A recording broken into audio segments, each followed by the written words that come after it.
എന്നാ അച്ഛാ ഇരിക്കാം. ഒരാളെ കൂടി കാണാനുണ്ടല്ലോ, അമ്മച്ചി എന്ത് ചെയ്യും? എടി അമ്മു, നീ പോയി വല്യമ്മയെ വിളിച്ചോണ്ട് വാ.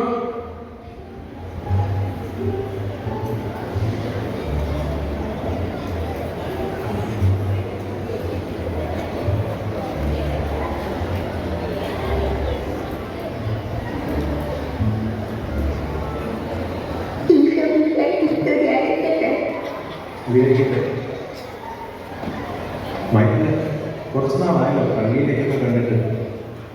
ഒന്നും പറയണ്ട, ആകെപ്പാട് ജോലിയില്ലാതെ കിട്ടുന്ന ഒരു ദിവസം ഞായറാഴ്ച. അന്ന് രാവിലെ പള്ളി പോയാൽ അര ദിവസം പോക്കാം.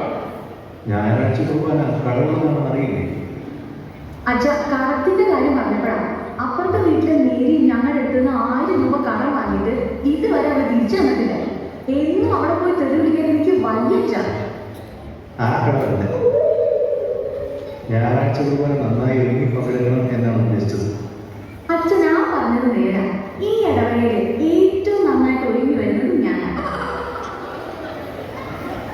എടാ മോനെ, നിന്നെ പള്ളിയിലോട്ടൊക്കെ കണ്ടിട്ട് കുറെ നാളായത്. ലാസ്റ്റ് എന്താ വെച്ചാൽ പള്ളി ഫുഡ് ഉണ്ടായിരുന്നു, ഓണത്തിനല്ലേ? ആ ആ, ഓണത്തിന് മാത്രം പ്രത്യക്ഷപ്പെടാൻ നീ ആരാണ്? മാവേലി. നിന്റെ കാര്യം എങ്ങനെയാണ്? ഇൻട്രസ്റ്റ് ഇല്ലാത്തതുകൊണ്ടല്ല അച്ഛാ, ഭയങ്കര തിരക്കാ. രാവിലെ ബാഡ്മിന്റൺ ക്ലാസ്, ട്യൂഷൻ, പിന്നെ വൈകുന്നേരം ഡാൻസ് ക്ലാസ്. ഒട്ടും സമയമില്ല. അപ്പൊ ചുരുക്കി പറഞ്ഞ ഇതിനിടയിൽ ഒഴിവാക്കാൻ പറ്റുന്നത് പള്ളി കുർബാനെ മാത്രമാണ് അർത്ഥം. അപ്പൊ നീയോ? അച്ഛൻ ഞാൻ പള്ളിയിൽ വരാറുണ്ട്, അച്ഛൻ കാണാത്ത.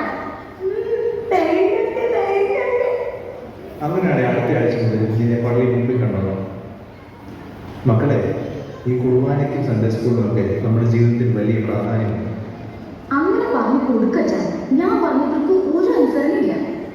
അതിന് നിങ്ങൾ തന്നെ ഞായറാഴ്ചയും വരാറുണ്ടോ? ഇല്ലച്ച, സൗകര്യത്തോരൊക്കെ വരാറുണ്ട്. കുടുംബ പ്രാർത്ഥനയെങ്കിലും ഉണ്ടോ? അതങ്ങനെയല്ല അച്ഛാ, വർക്ക് കഴിഞ്ഞൊന്നും ഇതിനൊന്നും സമയം കിട്ടില്ല. പിള്ളേരുടെ കാര്യമാണെങ്കിൽ ട്യൂഷൻ ഇല്ലാതെ അവരെ എവിടെ എത്തിക്കാനും പറ്റില്ല. അച്ഛാ, ട്യൂഷൻ മാത്രമല്ല, എൻട്രൻസ് കോച്ചിങ് കൂടെ ഉണ്ട്. എന്റെ മക്കളെ, നിങ്ങൾക്ക് ഇതിനിടയ്ക്ക് ഭക്ഷണം കഴിക്കുന്ന സമയം കിട്ടാറുണ്ടോ? ഭക്ഷണം മുടങ്ങിയാലും കൂടി മുടങ്ങിയാലും ട്യൂഷൻ മുടങ്ങാൻ പാടില്ല. അതാണ് കേട്ടത്. എന്റെ ദൈവമേ, ഇതിലും നല്ലത് പോകാണ്ടേ.